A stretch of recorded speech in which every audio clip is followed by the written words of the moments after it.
সুপ্রিয় দর্শকবৃন্দ, সত্যপক্ষে আজকের পর্বে আপনাদের সবাইকে স্বাগত জানাচ্ছি। আমি শেখ বুলবুল।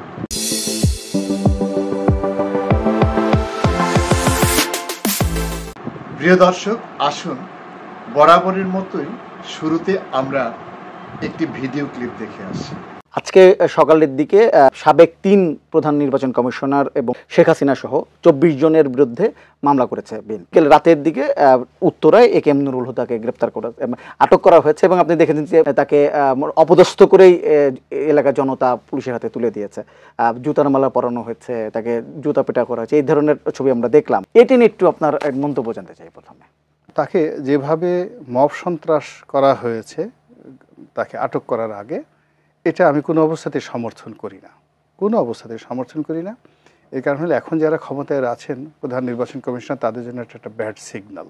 আচ্ছা, এবং আগামীতে যারা আসবেন তাদের জন্য একটা ব্যাড সিগন্যাল। মূল ব্যাপার হলো যে অন্যায় করবে, গ্রেপ্তার হবে, সাজা পাবে, এ সবই ঠিক আছে, কিন্তু একজন মানুষ এখন তাকে ধরে গলায় জুতার মালা পরাতে হবে, তার গালে মুখে জুতো মারতে হবে, মানে আসলে এই জিনিসটা আমি এই পর্যায়ে আমার যে চিন্তা চেতনা ওইটা নিতে পারি না, আমি ওই দৃশ্যগুলো কল্পনাই করতে পারি না। ফলে এই জিনিসটা আমি সরকারের দৃষ্টি আকর্ষণ করব।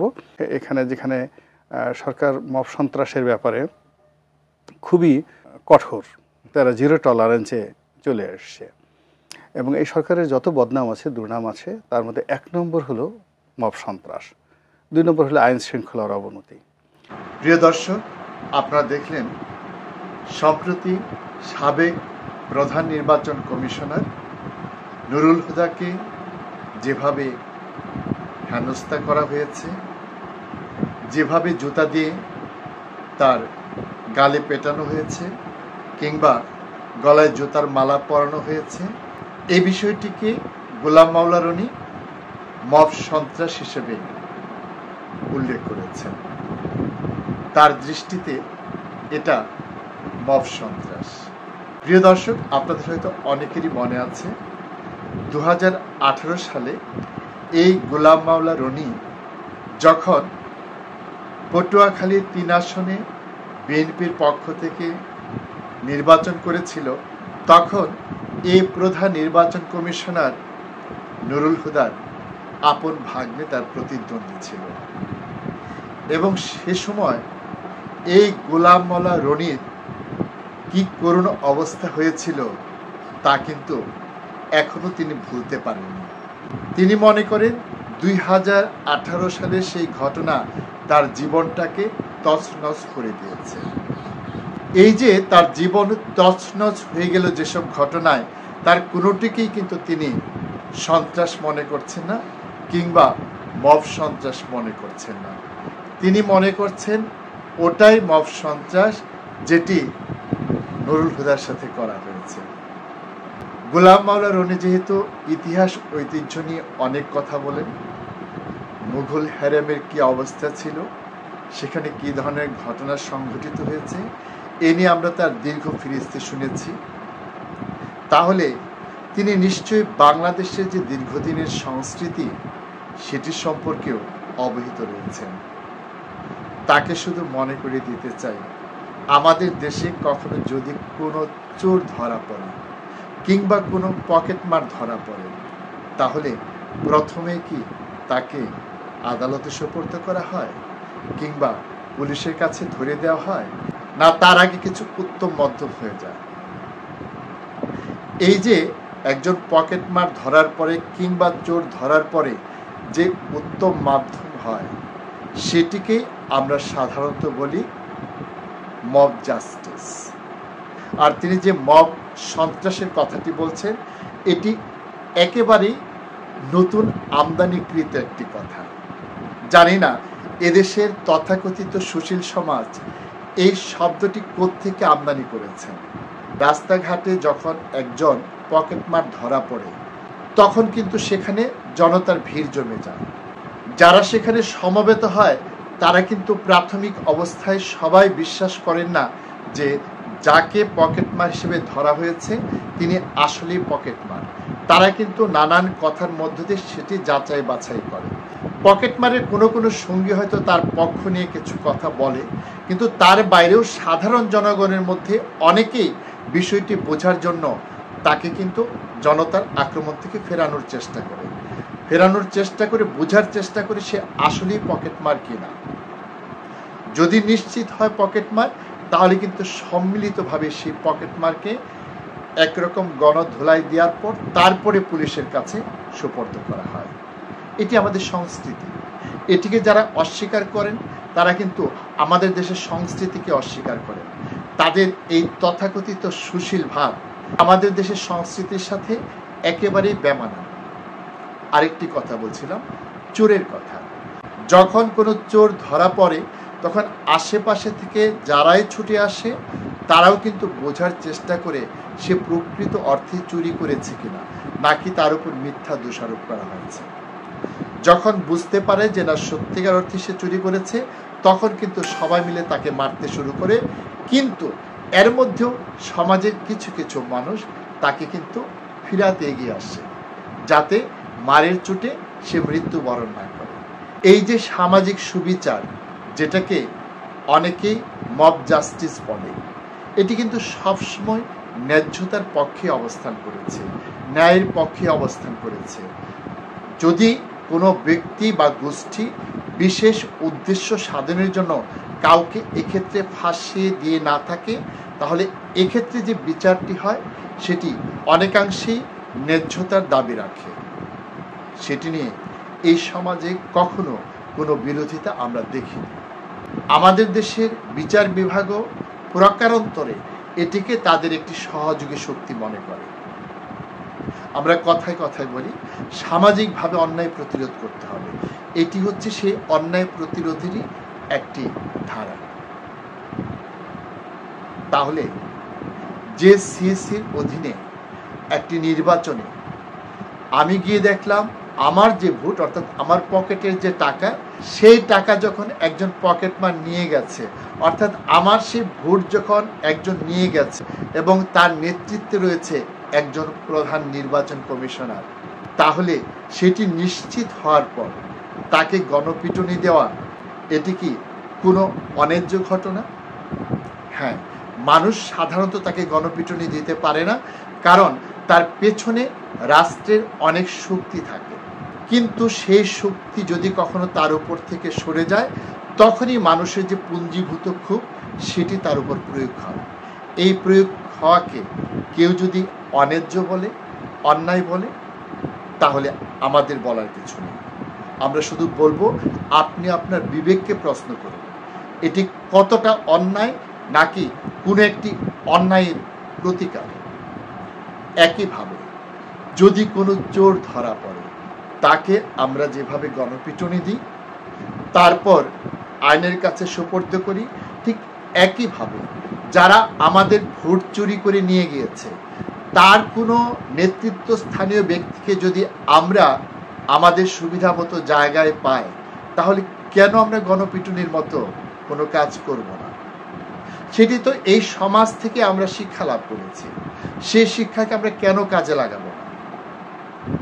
তথাকথিত সুশীল সেজে হয়তো আমরা এটার বিরোধিতা করতে পারি, আর নিজের হাতে তুলে নেওয়া ঠিক নয়, এটি সমর্থনযোগ্য নয়। হ্যাঁ, এই কথাটাও যারা বলছেন তারা তাদের নিজেকে একটু জিজ্ঞেস করে দেখুন, আপনি মনে মনে কি চাইছেন, আপনি কোনটিতে আনন্দ ভোগ করছেন? এরকম অন্যায় যারা করে তাদের উপর যখন জনতা কোনো শাস্তি প্রয়োগ করে, তখন কি সত্যিকার অর্থে আপনি অখুশি হন না খুশি হন?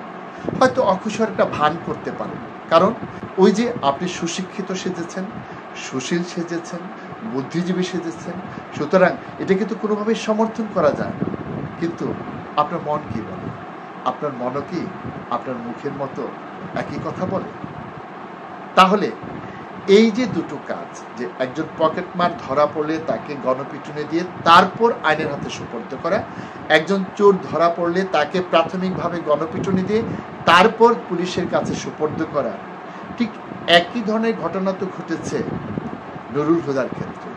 তাহলে গোলাম মাওলা রনি কোন দেশের সংস্কৃতিকে ধারণ করে এটিকে মব সন্ত্রাস বলছেন?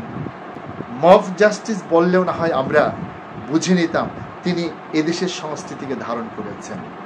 কিন্তু সম্প্রতি যে একটি শব্দ এদেশে নাজিল হয়েছে, মব সন্ত্রাস, মবতন্ত্র, তিনিও শেষ পর্যন্ত তাকে ধারণ করলেন।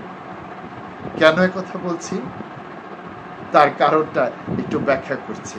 কারণ তিনি আওয়ামী লীগ থেকে যে দলে এসে সরাসরি তার নমিনেশন পেয়েছিলেন, সেই দলের যে প্রধান, তার উপর কি ধরনের ঘটনা ঘটেছিল, আসুন সে সংক্রান্ত একটি সংবাদ আমরা দেখে আসি।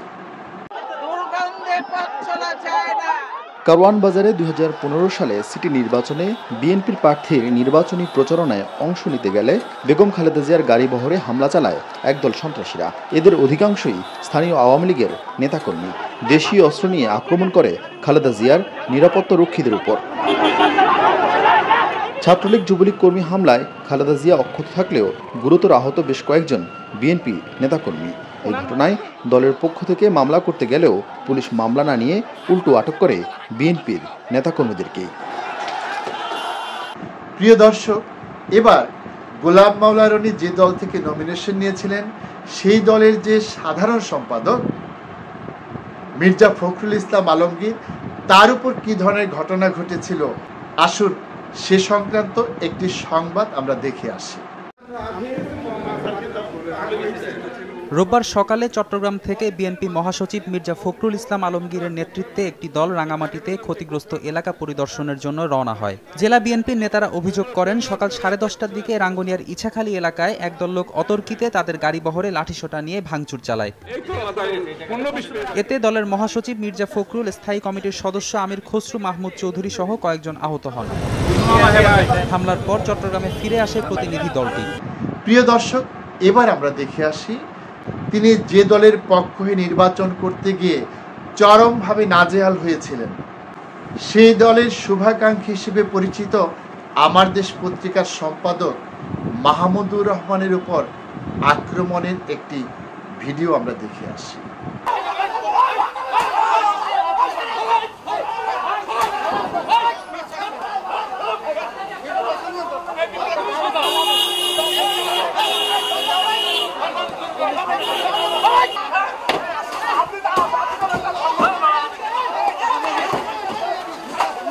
সুপ্রিয় দর্শক, এবার আমরা দেখে আসি নির্বাচনে প্রতিদ্বন্দ্বিতাকারী একজন প্রার্থীর উপর কি ধরনের ঘটনা সংঘটিত হয়েছিল সেই দৃশ্য।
প্রিয় দর্শক, আমরা এবার দেখে আসি দেশের অত্যন্ত আলোচিত একটি ঘটনা, বিশ্বজিৎ হত্যাকাণ্ডের সূচনা পর্বটি। 2012 সালের 9 ডিসেম্বর বিএনপির নেতৃত্বাধীন 18 দলের অবরোধ কর্মসূচি চলাকালে শিবির সন্দেহে পুরান ঢাকায় কুপিয়ে হত্যা করা হয় নড়িয়া উপজেলার বিশ্বজিৎ দাসকে। বিএনপি জামাত জোটের ডাকা অবরোধের সময় দর্জি দোকানি বিশ্বজিৎকে নৃশংসভাবে কুপিয়ে হত্যা করা হয়। এই হত্যাকাণ্ডের নেতৃত্ব দিয়েছিল জগন্নাথ বিশ্ববিদ্যালয়ের ছাত্রলীগ কর্মীরা। ঘরের ভেতর টানানো রয়েছে বিশ্বজিতের অনেক ছবি। ছবির মতোই ছবির মানুষটাও এখন শুধুই স্মৃতি। বিশ্বজিৎ আর বাড়ি ফিরবে না। ছেলের কথা ভাবতেই এখনও নীরবে চোখের জল ফেলে চলেছেন মা কল্পনা দাস।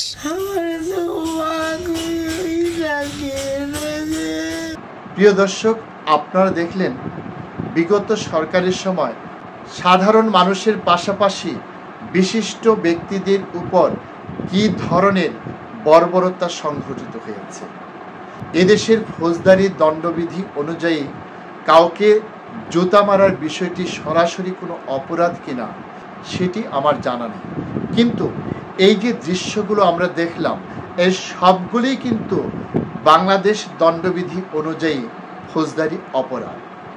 যারা আইনের কথা বলে, যারা আইন মান্য করার কথা বলে, তাদের কাছে প্রশ্ন, এই যে ঘটনাগুলো ঘটেছে তার ভিত্তিতে আইন কি ধরনের প্রতিকার দিয়েছে, আইন কি এমন ভূমিকা পালন করেছে যে ভবিষ্যতে কেউ আর এ ধরনের ঘটনা ঘটাবে না।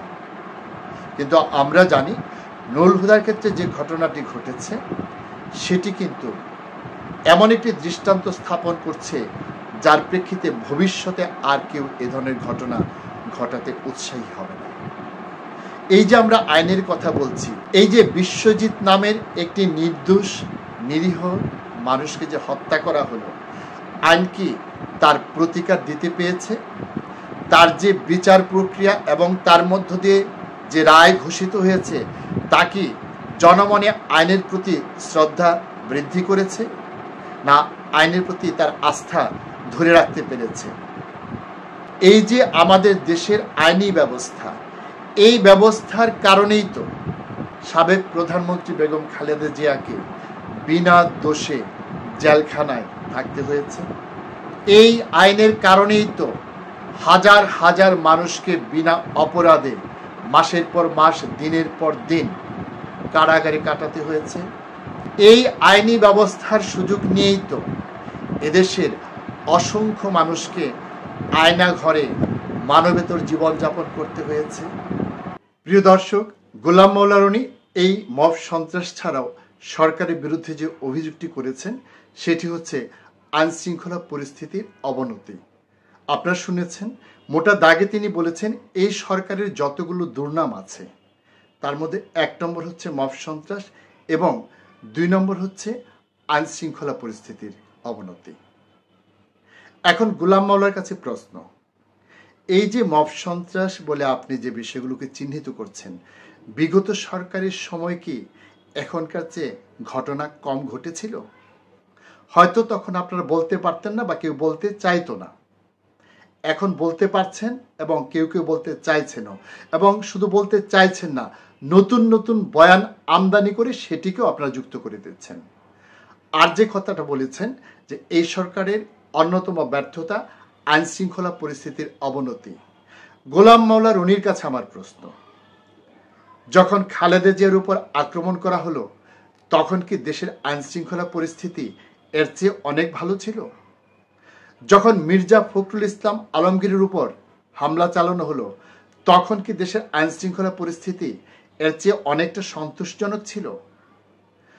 যখন আমার দেশ সম্পাদক মাহমুদুর রহমানের উপর হামলা চালানো হলো তখনও কি দেশের আইনশৃঙ্খলা পরিস্থিতি এর চেয়ে ভালো ছিল?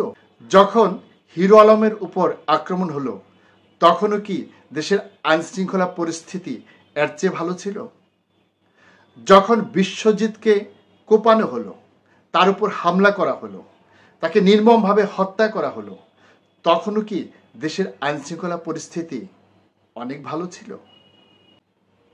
আমরা হয়তো এখন চিত্রটা দেখতে পাচ্ছি, গণমাধ্যমে আসছে, সামাজিক যোগাযোগ মাধ্যমে আসছে, এবং যারা আনছেন তারা নিরাপদে নির্ভয়ে বিষয়গুলো তুলে ধরতে পারছেন এবং প্রতিবাদও করতে পারছেন। তখনকার সময় আর এখনকার সময়ের মধ্যে পার্থক্য হচ্ছে এটাই, এই যে ঘটনাগুলোকে আমরা মব সন্ত্রাস বলছি, এরকম হাজার হাজার ঘটনা ঘটলেও তখন সেটি কিন্তু জনসমক্ষে নিয়ে আসা যায়নি, তখন সেটি নিয়ে প্রতিবাদ করা যায়নি, অনেকেই প্রতিবাদ করতে চায়নি, সবাই চেপে গিয়েছে। আর এখন নির্ভয়ে সবকিছু বলতে পারছে, শুধু বলছেই না, অতি রঞ্জিত করে নিজের মনের মাধুরী মিশিয়ে বলতে পারছে। পার্থক্যটা আসলে এখানেই। এখন কোনো ধরনের সন্ত্রাসী ঘটনা ঘটলে, আইনশৃঙ্খলা পরিস্থিতির অবনতি ঘটলে মানুষ আস্থা নিয়ে পুলিশের কাছে যেতে পারে, তখন যেতে পারত না, তখন অভিযোগ করতে পারত না, সব নিজের ভিতরে চেপে রাখত। এই হচ্ছে পার্থক্য। সুতরাং গোলাম মাওলা রনি যে কথাটি বলছেন এটি মূলত হচ্ছে সেই যে রপ্তানিকারক যে এই শব্দটি সম্প্রতি বাংলাদেশে রপ্তানি করেছে তাকে পৃষ্ঠপোষকতা করা, তাকে সমর্থন দেওয়া। কেননা গোলাম মাওলা রনিকে আমি যদি জিজ্ঞেস করি, এই যে এত এত হামলার ঘটনা ঘটলো, এই যে ছাত্রলীগের ছেলেরা পাড়ায় পাড়ায় মহল্লায় মহল্লায় চেকপোস্ট বসিয়ে মানুষের মোবাইল ফোন চেক করে তার যে ব্যক্তিগত নিরাপত্তা বিনষ্ট করেছে, এটি কি অপমান ছিল না? এটি কি হেনস্থা ছিল না? এই যে একজন নাগরিক যখন ভোট কেন্দ্রে ভোট দিতে গিয়ে জানতো তার ভোট দেওয়া হয়ে গিয়েছে, এটিকে তার জন্য অপমান ছিল না? এটিকে হেনস্থা ছিল না? যখন ভোট দিতে গেলে তাকে সেখান থেকে দৌড়ানি দেওয়া হতো, সেটিকে হেনস্থা ছিল না? যখন ভোট দিতে গেলে দীর্ঘক্ষণ লাইনে দাঁড়িয়ে থাকার পর বলা হতো আপনার ভোট দেওয়া হয়ে গেছে, সেটিকে নাগরিকদের উপর অসম্মান বা অপমান ছিল না? এই যে আপনারা দৃশ্যমান জুতার মালাটি দেখছেন বা গালে জুতা মারতে দেখেছেন, এটিকে কোনো নিরীহ শান্তশিষ্ট নিরপরাধ ভদ্র মানুষকে দেওয়া হয়েছে? একজন লোক যত উচ্চ শিক্ষিতই হন না কেন, তিনি যদি সীমাহীন অন্যায় অপরাধ করেন, তাহলে তার সেই শিক্ষার কি মূল্য? তাকে যখন জনতা বিচার করবে, তখন আপনারা তার শিক্ষা নিয়ে আসবেন, তার অন্য পরিচয় নিয়ে আসবেন। যখন তারা অন্যায় অপরাধ করে, যখন তারা গণমানুষের অধিকার হরণ করে, তখন আপনারা কি বলেন? তখন কতটা সরব হয়ে ওঠেন? যাও বলেন, মিনমিন করে দু চারটা কথা বলেন। সেটি নিয়ে ধারাবাহিকভাবে কখনো কিছু বলেছেন? যদি না বলে থাকেন, তাহলে এখন আপনাদের চুপ করে থাকতে সমস্যা কোথায়? আপনারা কেন নিজেদের বিবেকের কাছে দোষী হচ্ছেন? আপনারা সেই প্রতিকূল সময় যদি কথা বলতে না পারেন, তাহলে এখন এই অনুকূল সময় এসে কথা বলবেন কেন? সেই নৈতিক অধিকার কি আপনাদের আছে? এখন তাদেরই সেই কথা বলার অধিকার আছে যারা তখন প্রতিবাদ করেছিল। আমরা আবারও বলছি, আপনারা যে কোনো অবস্থায় ন্যায্যতার পক্ষে থাকুন, ন্যায়ের পক্ষে থাকুন, তাহলে ইতিহাস আপনাদের সম্মানের আসনে বসাবে। তা না হলে এক সময় আপনারা ইতিহাসের আস্থা করে নিক্ষিপ্ত হবেন। এটি হবে আপনাদের বিধিলিপি। প্রিয় দর্শক, আজকের মতো আমরা এখানেই শেষ করছি। আপনাদের সাথে আবারও দেখা হবে। সে পর্যন্ত আপনারা সবাই ভালো থাকুন, সুস্থ থাকুন। আল্লাহ হাফেজ।